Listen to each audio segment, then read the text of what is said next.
नमस्कार, hello everyone.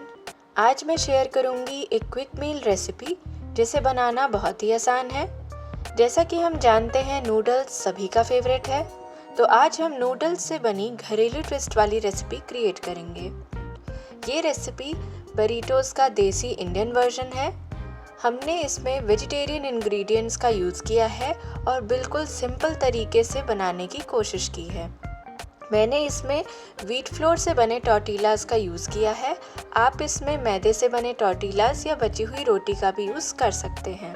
को बनाने के लिए हमें चाहिए रेगुलर नूडल्स, वेजीज जिसे मैंने पतले लंबे पीसेस में काट के रख लिया है, एक बड़ा कप पानी, नमक, मैगी मसाला, ग्रेटेड गार्लिक चिली, लेमन और सोया सॉस। अब हम एक पैन में ऑयल गरम करेंगे। ऑयल के अच्छी तरह से गर्म होने के बाद हम इसमें ग्रेटेड गार्लिक चिली ऐड करेंगे।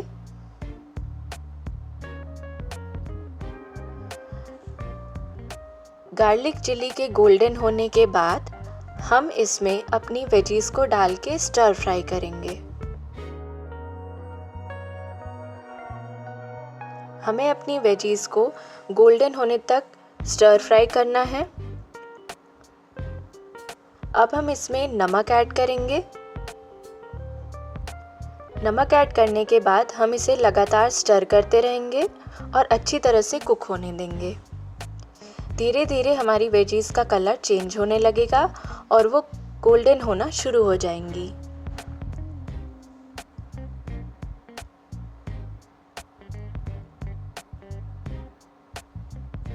अब हम इसमें मैगी मसाला ऐड करेंगे, थोड़ा सा सोया सॉस ऐड करेंगे और लेमन जूस भी ऐड कर लेंगे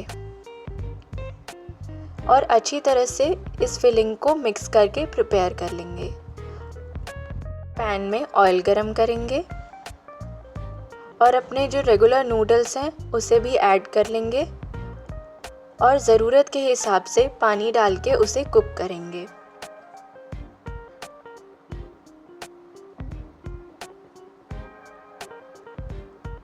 अब हम इसमें ज़रूरत के हिसाब से नमक डालेंगे और अपने नूडल्स को कुक होने के लिए रख देंगे। हमें अपने नूडल्स को सूपी नहीं बनाना है, बिल्कुल ड्राई रखना है। नूडल्स के बनने के बाद अब हम अपने टॉर्टिलास में नूडल्स और फ्राइड वेजीज को ऐड करके रैप तैयार कर लेंगे और इसकी साइड्स को टूथपिक की मदद से लॉक कर लेंगे। देखिए बिल्कुल इस तरीके से। अब हम बाकी टॉर्टिलास से भी इसी तरह से रैप तैयार कर लेंगे। रैप तैयार होने के बाद हम इसे नॉनस्टिक तवे पे रोस्ट करेंगे और दोनों साइड से रोस्ट होने के बाद अब ये सर्व होने के लिए बिल्कुल तैयार है। तो लीजिए तैयार है हमारा बरीटोस का देसी इंडियन वर्जन। हमने इसे बिल्कुल सिंपल इंग्रेडिएंट्स से घरेलू ट्विस्ट के साथ बनाने की कोशिश की है। ये रेसिपी बच्चों को बहुत पसंद आएगी, उनको बहुत टेस्टी भी लगेगी और उनके लिए न्यूट्रिशियस भी होगी। आप इसमें बची हुई रोटी का भी इस्तेमाल कर सकते हैं और अपने हिसाब से फिलिंग ऐड कर सकते हैं। अगर आपको ये वीडियो पसंद आया हो तो लाइक और शेयर करें और चैनल को सब्सक्राइब करें।